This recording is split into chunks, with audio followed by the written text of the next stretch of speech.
I'm Vic from Unsheathed Sword Reviews, and today we're going to review the 5 Lobe Viking sword from Darksword Armory.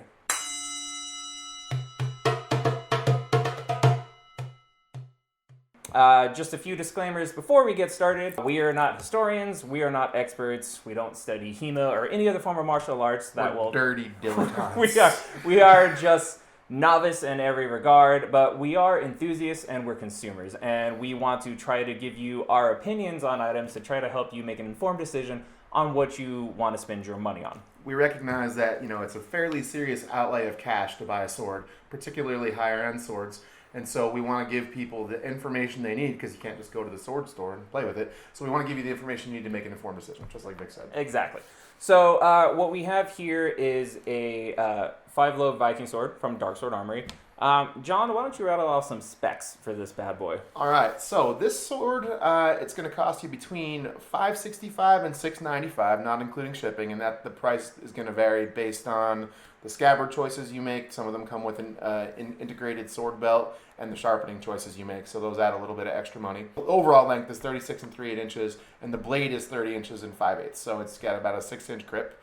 The thickness and distal taper goes from about 4.2 millimeters down to 3.9 millimeters, and the handle construction is peened.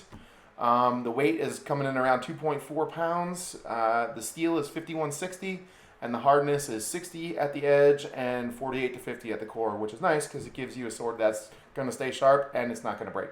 So it's a nice differential temper that they have there.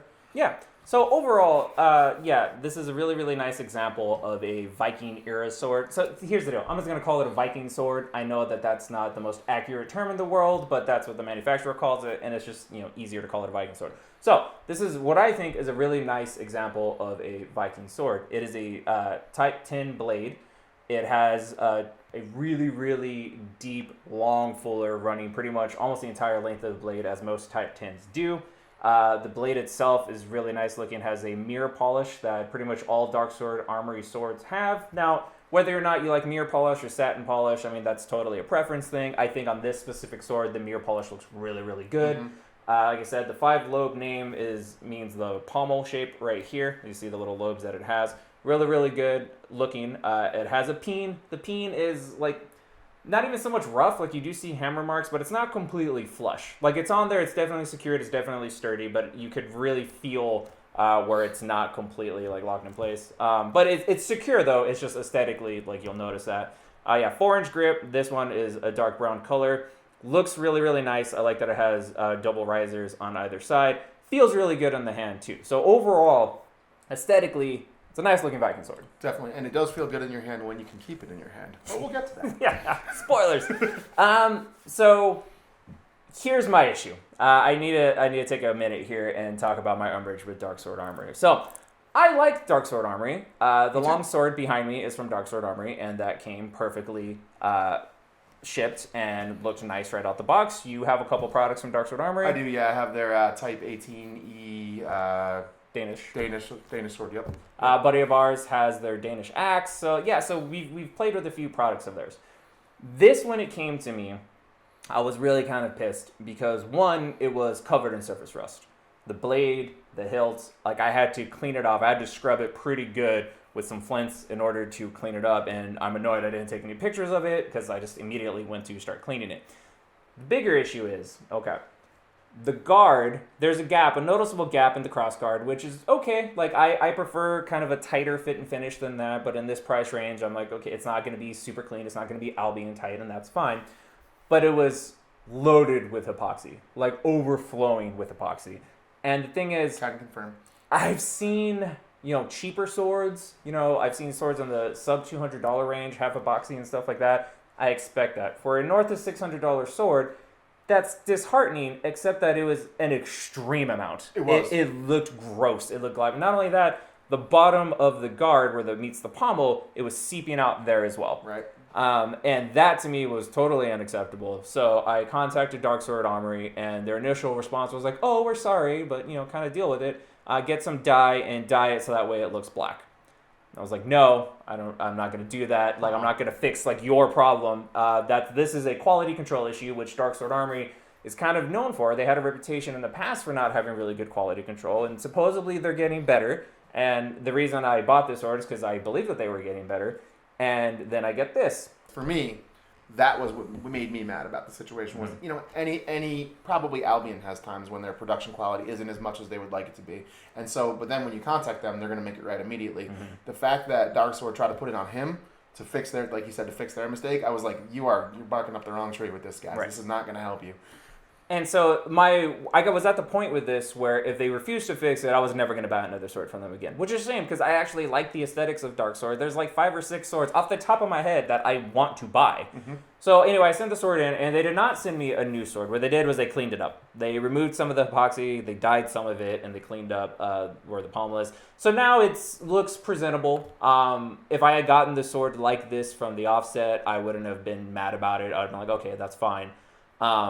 But what it has done is made me apprehensive to buy any more Darksword. Little bit gun shy, especially for some of the higher end ones that are pretty expensive. Yeah, because there's some like that the I High like. King sword, I really like that one. Yeah, it's an $800 sword. Exactly, yeah. And most of the ones I want are in the $600 to $700 range. And yeah, if this is what I'm going to get, then I'm not willing to roll the dice on that. Exactly. So kind of what it comes out to, we'll talk about this sword, and which is a shame because I really, really like this sword. We'll get to more of that in the review. I really like this sword. I love this sword.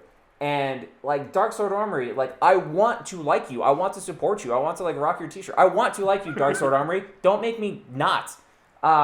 So yeah, a little bit of frustration there. But anyway, the next sword I will buy one more sword from Darksword, and how that sword comes to me is kind of going to dictate whether or not I buy any more. So that's the one that either makes them or fordoes them quite, as it were. But so this is a very, very, very nice, very good example of a Viking era sword, right? Completely agree. I really do like Victor said. The way it came was unacceptable, but as it looks now, I'm not as much of a fit and finish guy as Victor is. So to me, I'd be stoked if I got this sword the way it is right now. It's fine. It does have that little issue with the crossguard being the gap in the crossguard being not quite even, but I don't really worry about that stuff too much, but yeah.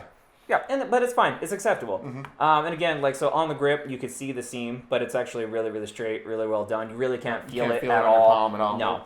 So overall, the sword aesthetically and the hilt fittings, the guard and the pommel also have a high gloss finish, which again will off-put some people. I think it looks good. I like my swords a little bit bougier than John does, and so this is what I call the bougie Viking sword. It just looks super pretty. It does. Okay, but handling.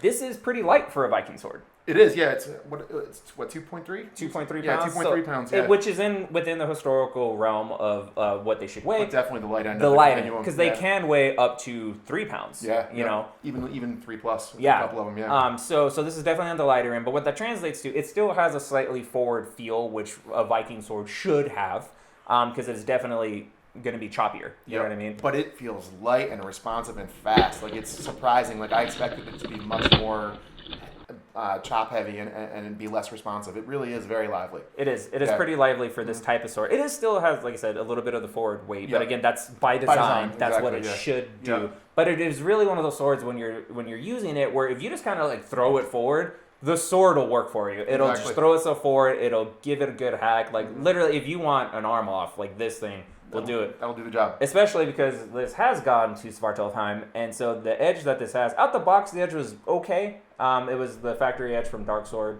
I got it directly from them. Cult of Athena's sharpening surface is a little bit better, I think.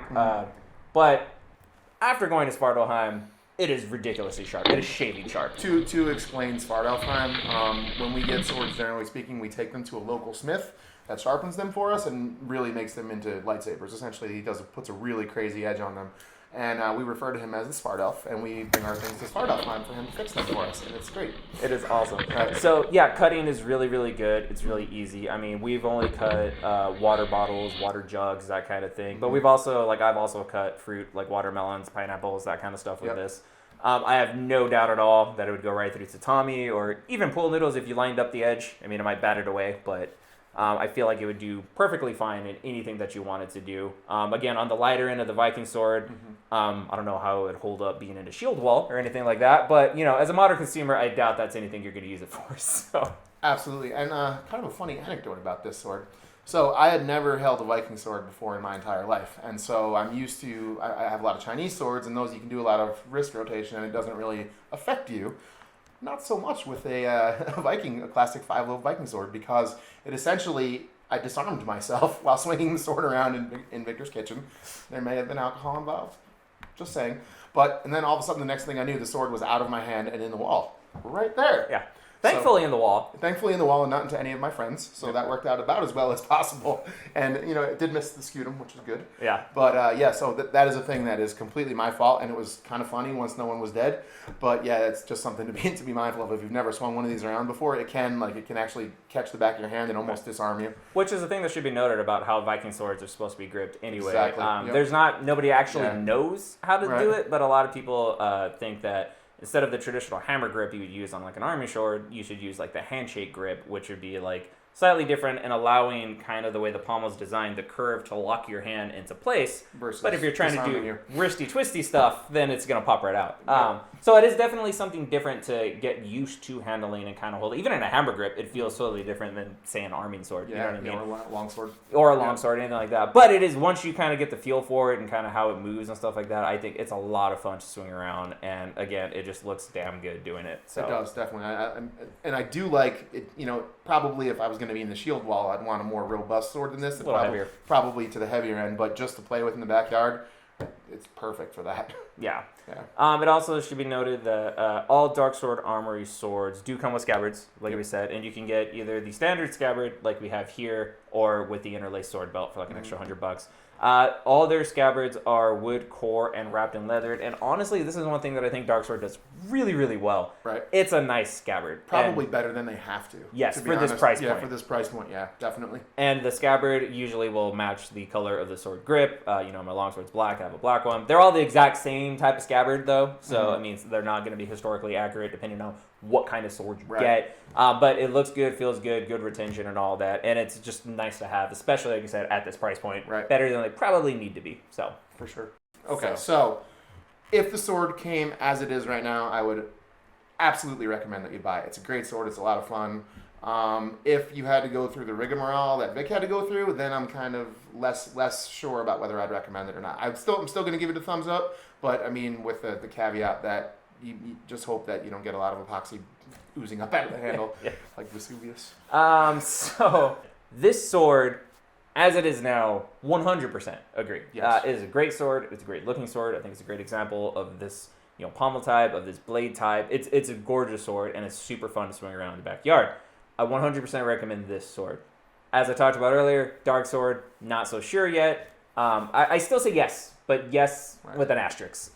Get it, but know that you might be rolling the dice because of their fit and finish issues.